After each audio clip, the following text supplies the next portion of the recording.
জাতির পিতার ছবি নিয়ে অপমান করেছে। এত সাহস কোথা থেকে পাই আমি জিজ্ঞাসা করি।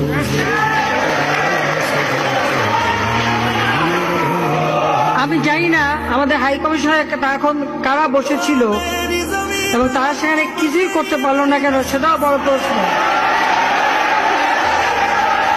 আর আমি আমার প্রবাসী যারা বাঙালি, না আমার প্রবাসী বাঙালিদের আমি বলবো যে যারা এই ঘটনাগুলি ঘটিয়েছে তারা চলাফেরা করে না, তাদের দেখেন না।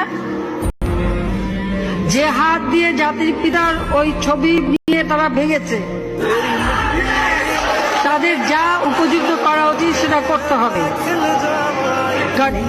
জাতির পিতার নাম মুছে ফেলার চেষ্টা করা হয়েছিল, তো তারিখ যেহেতু দূরের কথা, ওর বাপ তো চেষ্টা করেছিল এই নাম মুছতে, ওর বাপও চেষ্টা করেছে, মাও চেষ্টা করেছে। তারা কি পেরেছে নাম মুছতে? পারে নাই। ইতিহাস কখনো কেউ চাপা দিতে পারে না। আর জাতির পিতা তার ৭ই মার্চের ভাষণে বলে গেছে যে বাঙালিকে কেউ দাবায় রাখতে পারবে না, পারে নাই দাবায় রাখতে।